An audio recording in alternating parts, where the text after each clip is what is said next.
Eastern യൂറോപ്പിൻ്റെയും west ഏഷ്യയുടെയും in between വരുന്ന ഒരു trans continental കൺട്രിയാണ് Azerbaijan.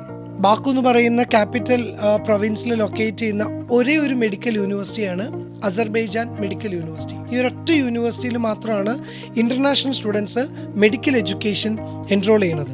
Well developed ആയിട്ടുള്ള നല്ല അഡ്വാൻസ്ഡ് സ്ട്രക്ചറൽ ഡിസൈൻസ് ഒക്കെ വരുന്ന ബിൽഡിങ്സ് ഒക്കെ ഉള്ള ഒരു വെൽ എക്സ്പോഷേർഡ് സിറ്റിയാണ് ബാക്കു എന്ന് പറയുന്നത്. ഞാൻ നേരത്തെ പറഞ്ഞതുപോലെ ബാക്കു സിറ്റിയിൽ ലൊക്കേറ്റ് ചെയ്യുന്ന ഒരേ ഒരു ഗവൺമെൻറ് മെഡിക്കൽ യൂണിവേഴ്സിറ്റി ആയതുകൊണ്ട് തന്നെ ആ ഒരു സിറ്റിയിൽ ലൊക്കേറ്റ് ചെയ്യപ്പെടുന്ന എല്ലാ ഹോസ്പിറ്റൽസിലും നമുക്ക് ക്ലിനിക്കൽ ഇൻട്രാക്ഷൻ, നമ്മുടെ ക്ലിനിക്കൽ എക്സ്പോഷർ ഒക്കെ നമുക്ക് എന്ത് ചെയ്യാം, അവൈൽ ചെയ്യാവുന്നതാണ്.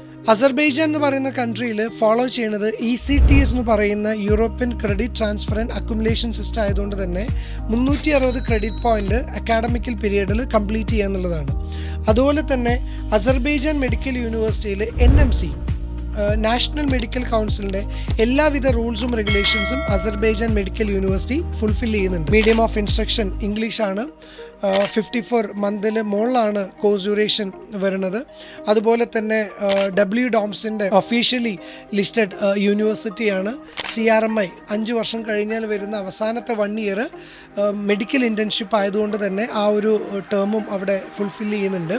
ഫൈനലി ലൈസൻസ് അല്ലെങ്കിൽ രജിസ്ട്രേഷൻ എന്നുള്ളതിന് ഈ 5 വർഷത്തെ കോഴ്സും പ്ലസ് 1 ഇയർ ഇൻറ്റേൺഷിപ്പും കഴിഞ്ഞാൽ national test Azerbaijan government conduct ചെയ്യുന്നുണ്ട്. അത് എലിജിബിൾ ആവുന്ന കുട്ടികൾക്ക് അവിടെ ഡോക്ടറായിട്ട് വർക്ക് ചെയ്യാനുള്ള ലൈസൻസ് രജിസ്ട്രേഷനും അവൈലബിൾ ആണ്. അപ്പോൾ ഈ പറയുന്ന കാര്യങ്ങളൊക്കെ ഇന്ത്യൻ എംബസിയുടെ വെബ്സൈറ്റിൽ വളരെ കൃത്യമായിട്ട് മെൻഷൻ ചെയ്തിട്ടുണ്ട്. അപ്പോൾ അത് നിങ്ങൾക്ക് ക്രോസ് ചെക്ക് ചെയ്ത് കഴിഞ്ഞാൽ കുറച്ചുകൂടെ ഡീറ്റെയിൽ ആയിട്ട് അറിയാൻ പറ്റും.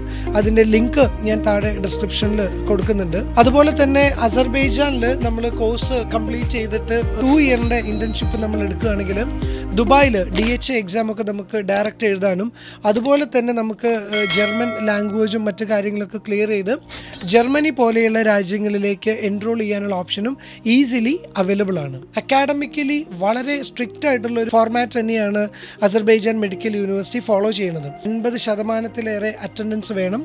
അതുപോലെ തന്നെ പേപ്പർ നമ്മൾ കൃത്യമായിട്ട് ക്ലിയർ ചെയ്ത് മുന്നോട്ട് പോയിട്ടില്ലെങ്കിൽ സെമസ്റ്റർ ബാക്ക് സിസ്റ്റം അവിടെ വരുന്നുണ്ട്.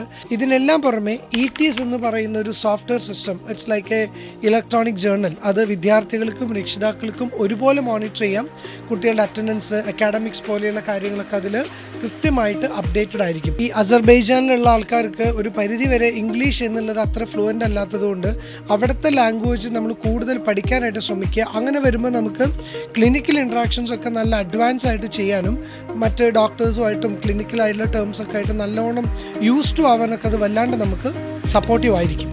അസർബൈജാൻ മെഡിക്കൽ യൂണിവേഴ്സിറ്റിയിൽ എപ്പോഴും 2 രീതിയിലാണ് നമുക്ക് ഹോസ്റ്റൽ ഫെസിലിറ്റി അവൈലബിൾ ആയിട്ടുള്ളത്. ഒന്ന് government hostel, very near to the university ആയിരിക്കും. പിന്നെ ഒന്ന് പ്രൈവറ്റ് ഹോസ്റ്റൽ, ട്രാവലിംഗ് ഡിസ്റ്റൻസിലായിരിക്കും. നമ്മൾ ഇന്ത്യൻ സ്റ്റുഡൻസ് കൂടുതലും പ്രൈവറ്റ് ഹോസ്റ്റൽസ് ആണ് സെലക്ട് ചെയ്ത് കാണാറ്.